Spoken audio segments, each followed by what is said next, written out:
What's up, guys? Dylan Rush for Cage Shy Press, joined today by a Shamrock FC lightweight boasting a 6-3 professional record, set to take on Nicholas Maupin in the main event of Shamrock FC 350 this Saturday night in St. Charles, Missouri.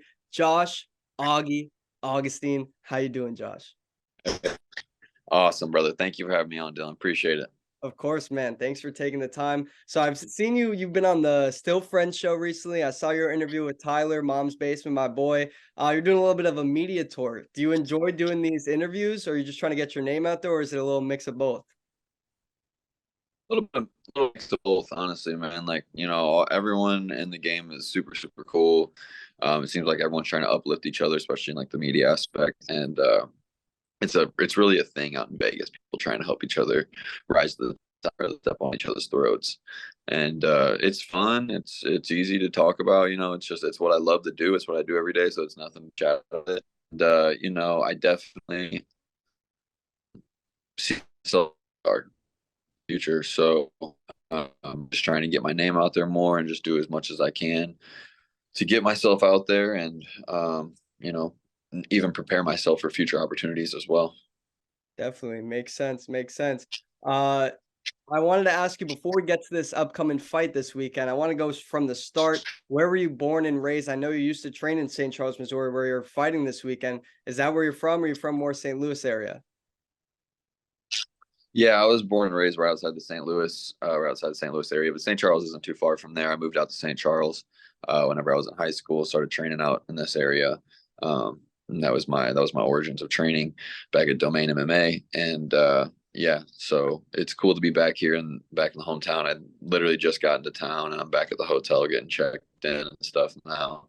So it's cool. The fight's definitely setting in. It's kind of weird to see the old hometown just kind of still as is, just slow, and it looks exactly the same, just how I left it. And yeah, just getting in there and putting on a show for everybody. So I know you started out when you were a young child, you liked basketball, right? You were playing a little bit of basketball. How did you make that transition? Oh, look, it's perfect now. How did you get into MMA?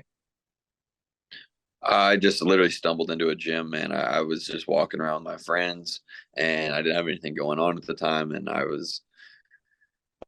just walked past the gym. I'd seen a lot of fights, like growing up. I'd watched a lot of like Pride and K1 and UFC. My dad put me hip to all that stuff, and then I I walked past the gym with a cage and a boxing ring and like some mat space, and I was just like, man, I can't believe people really do this in my town. And then called the phone number on the window, and then ended up going in and training that weekend, and pretty much the rest was history.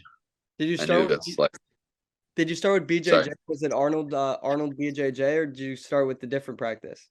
no, I started at Domain MMA, and it was a small school that doesn't exist anymore, and it was like jiu-jitsu, kickboxing, like guys were fighting out of there. It was like a small little hole in the wall gym. But there were some pretty decent guys in there.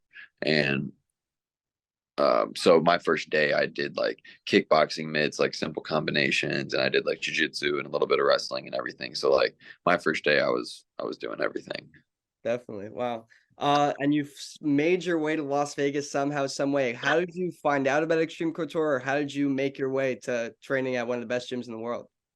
Well, I think that everyone knows about Extreme Couture. Everyone knows who they are. You always hear about them on the fights and stuff like that. But for me, signing with Iridium Sports Agency, they kind of guided me out there. My manager, Lance Spade, one of the best in the game. You see him working with Sean Strickland and Chris Curtis, all those guys. They kind of guided me out there to Extreme Couture and told me, to put my faith in them and the gym.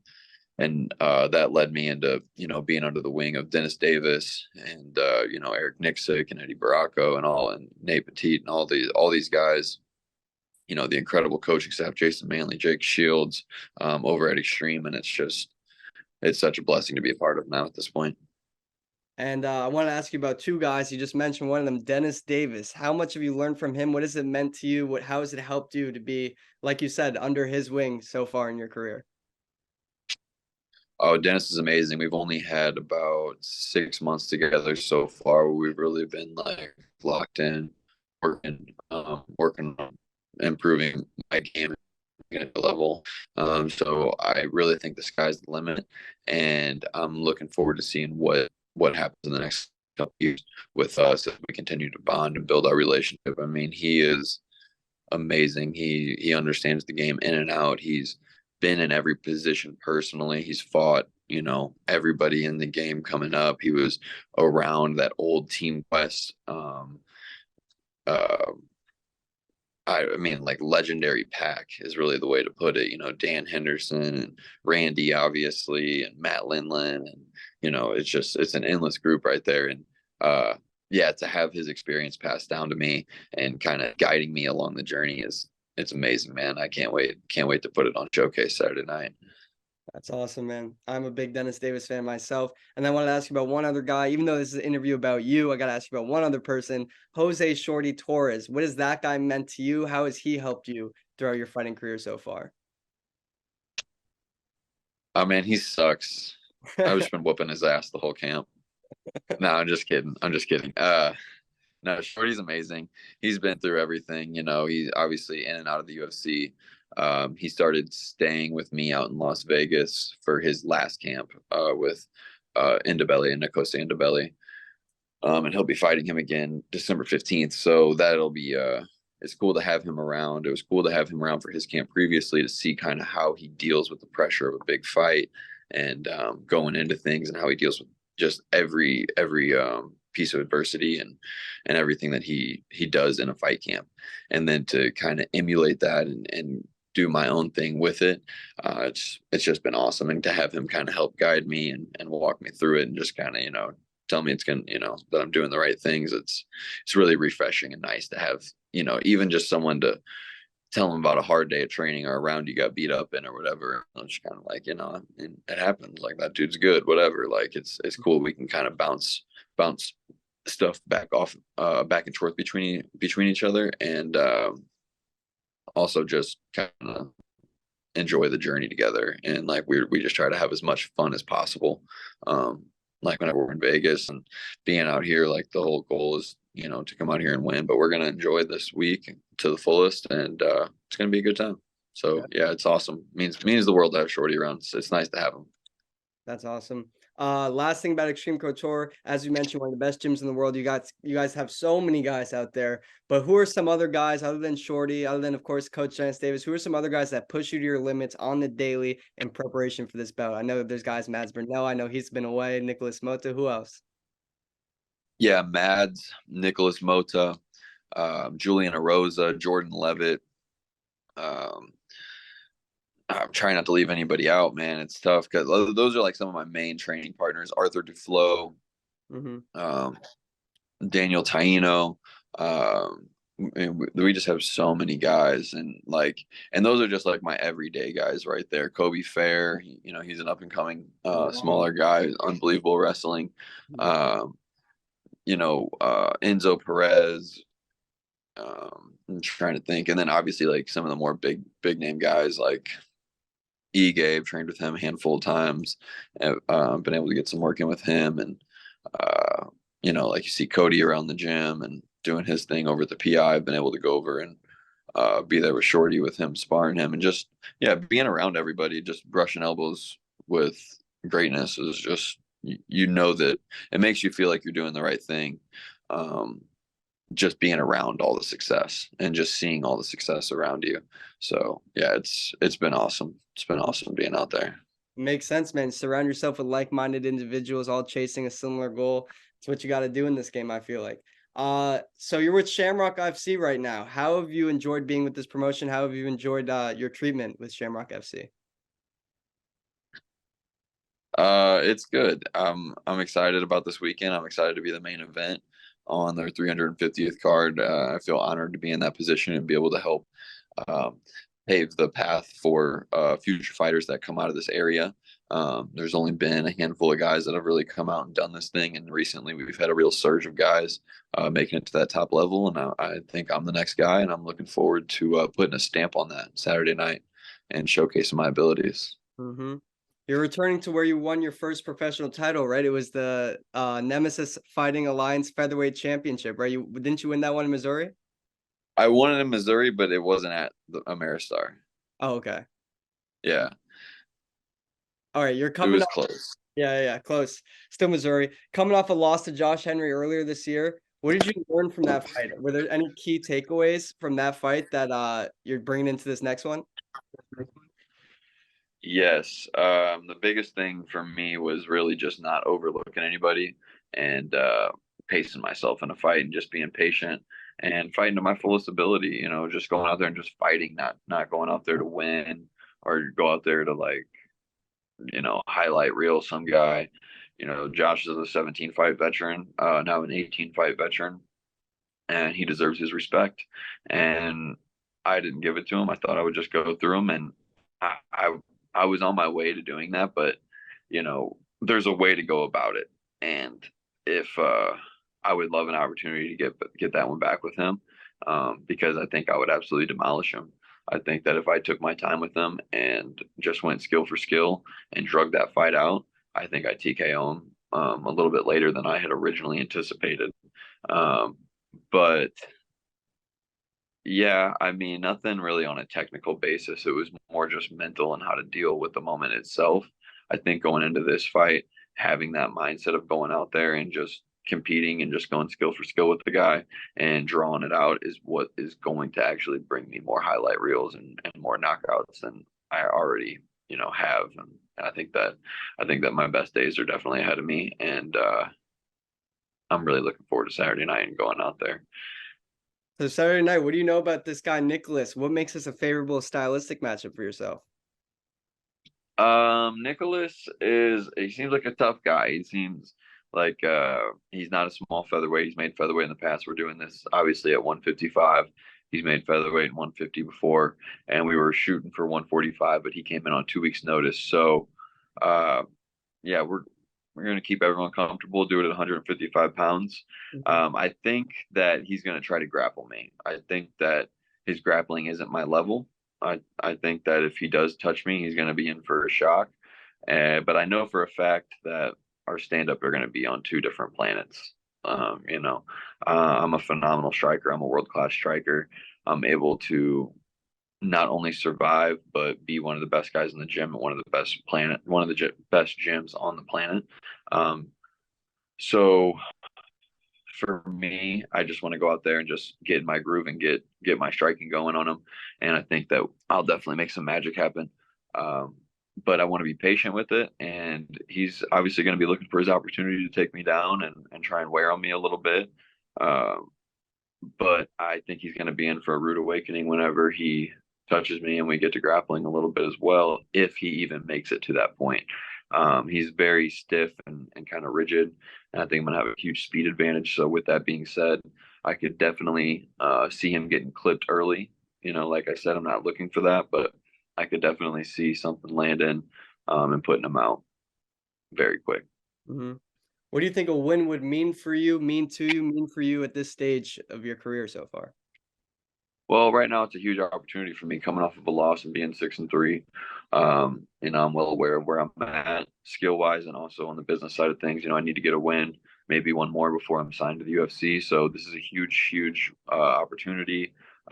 Great matchup for me to get back in the win column in front of my family, make some extra money selling tickets, and just go out here and put on a show and enjoy maybe fighting in St. Louis one last time for a while.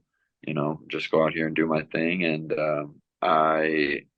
I'm really appreciating this opportunity more than ever. Whenever I used to be on regional shows, I thought, oh, I'm going to be in the UFC, so this is just whatever.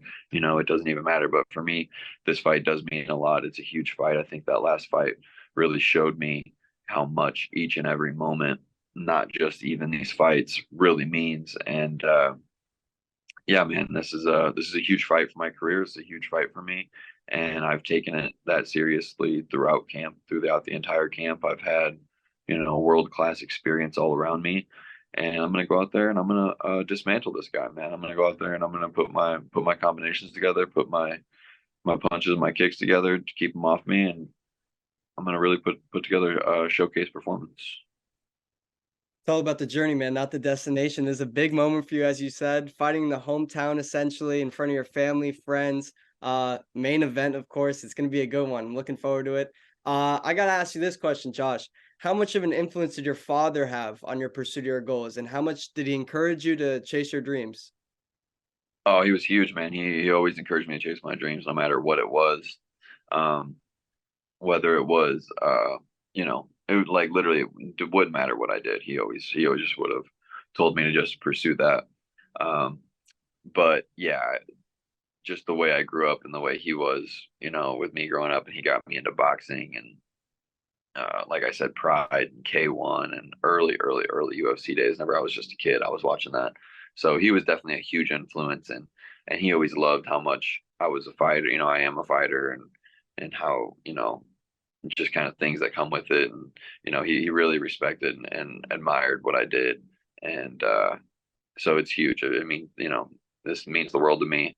And getting to that level is something I always wanted him to see, but it's something that I'm going to do for myself and my son. And, I believe in another spiritual plane that he will get, and, he will be proud, and he will be a part of it.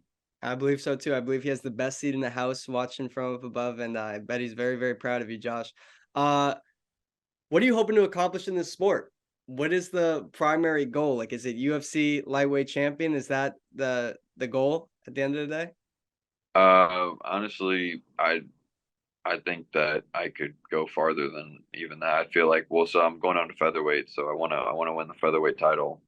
Mhm. Featherweight world champion would be the goal in the next 5 years, in the UFC. And then after that, the champ thing is obviously like a trendy thing. So I don't want to set myself short and be like, oh, I want to be the featherweight champion. Like, yeah, I want to win as many belts and as many organizations as possible. I want to be multiple organization, multiple weight world champion, one of the first to ever do that. But that all comes with starting here Saturday night and going out there and putting in work on Nick Maupin. And I'm gonna just treat him like I'm going and sparring with Jordan Levitt or Nicholas Mota or any one of those guys, or Julian Rosa, on Thursday morning, 11 o'clock, and I think I'll be just fine. Oh yeah, man. Well, listen, I'm looking forward to doing many more interviews with you if you're up for it. Maybe 3 to 4 in the next, I don't know, 6 months, 10 months, whatever it may be. I'm not going to take up too much of your time. I know it's fight week, you got things to do. So I'm just going to finish it with this one last question. Finish every interview with this question, Josh. When it's all said and done, fighting, training, I know you've taught a couple classes, maybe coaching, whatever it might be. What do you want people to remember most about Josh Augustine above all else? Ooh, that's a great question, my man. Great question. Thank you, man. Uh,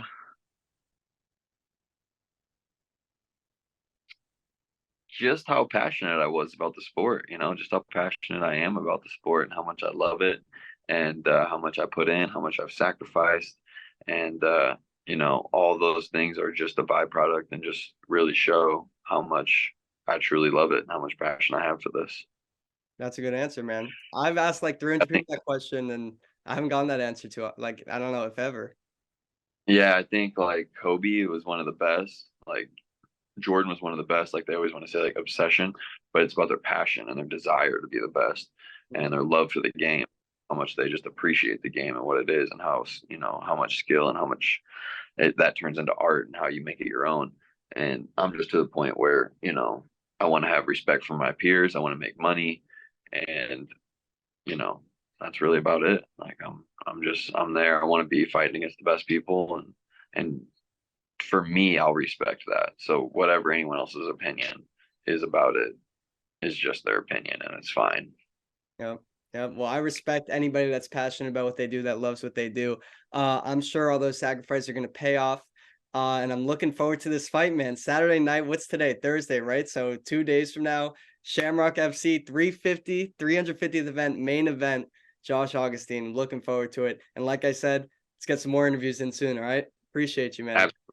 I will. We'll link up after this win. Hell yeah. See you, brother. Thank you, brother. See you, Dylan. Yes, sir.